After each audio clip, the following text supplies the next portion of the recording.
C'est parti pour les travaux pratiques des élèves du lycée technique professionnel agricole 3AE au titre du programme d'activité 2022-2023, comptant pour son projet de contribution à hauteur de 10% à l'initiative de la Grande Muraille Verte. Après donc quelques mois passés dans les salles de classe, ces élèves des promotions BP2 et Bac Pro 1 se sont retrouvés ce samedi 11 mars 2023 à Razuktenga, site de mise en œuvre de la phase pilote du projet, pour appliquer sur le terrain leurs connaissances théoriques à travers la matérialisation d'un jardin nutritif. Depuis le début de la conception de ce projet, notre objectif vraiment c'était de mettre en application tout ce que ces élèves-là auront à faire donc à l'école. Nous sommes là en tout cas dans le cadre de la mise en œuvre pratique des connaissances de ces élèves-là. Et pour cette année, nous avons repris les activités aujourd'hui même. Voilà. Et nous sommes en phase d'implanter un jardin nutritif dans le jardin polyvalent que nous avons créé, qui a pour but la production des plants, la production du jardin des PFNL et puis ainsi que des produits maraîchers. Avec l'encadrement technique, ces élèves ont appris les principes de base de la mise en place d'un jardin nutritif. Mais avant, ils ont eu droit à quelques notions sur le jardin nutritif. On a retenu ce que c'est qu'un jardin nutritif.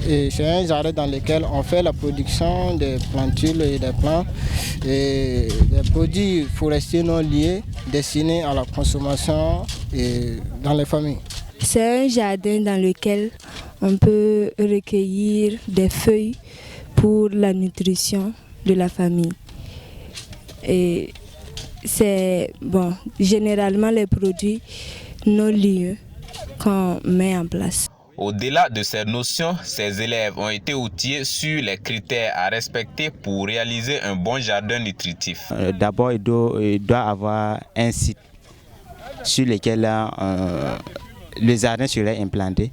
Et en plus, on doit avoir accès à un point d'eau.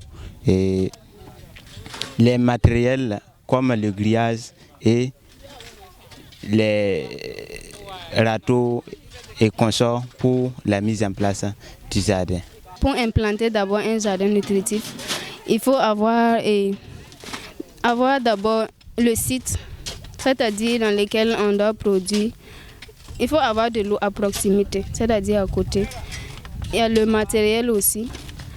Après les avoir mis à l'épreuve, le formateur pense que les élèves ont bien assimilé de façon générale ce module qui leur a été dispensé, mais il les invite à multiplier la pratique, même en dehors de l'école, pour garder le cap. Moi, je vais leur dire seulement que la répétition, elle est pédagogique. Faut pas prendre la connaissance comme ça et repartir, déposer. Puisque si tu ne t'exerces pas, tu vas oublier. Ils ont du chemin à faire. Et ils n'ont qu'à continuer seulement. Même si chacun part chez lui, il peut essayer de faire, même si c'est une planche. Ça ne fait rien. Pour s'assurer de la bonne maîtrise des modules appris sur le terrain, des rapports sont faits par chaque groupe sous le contrôle de l'administration scolaire. Effectivement, il est question vraiment après le retour au lycée. Il faut effectivement essayer de voir est-ce que les élèves ont assimilé ce que les encadreurs ont eu vraiment à leur donner comme connaissance sur le terrain. Donc à ce niveau, nous demandons à ce que chaque élève puisse produire un rapport. Et avec ce rapport, on arrive quand même à voir si effectivement les connaissances apprises ont été assimilées ou pas. Ce jardin nutritif en phase de réalisation sera exploité par les femmes de la coopérative d'Elouendé de Razuktenga. Ce jardin va beaucoup nous aider en termes de connaissances et en termes d'amélioration de nos conditions de vie. Nous sommes vraiment contentes et nous ne pouvons que remercier l'école. La matérialisation de ce jardin nutritif marque le début de nombreuses activités ici à Razuktenga, dont la mise en place d'une unité multifonctionnelle qui sera alimentée par les produits issus du jardin nutritif. Un autre groupe d'élèves est attendu sur le site dans les prochains jours pour travailler à son tour sur la pépinière.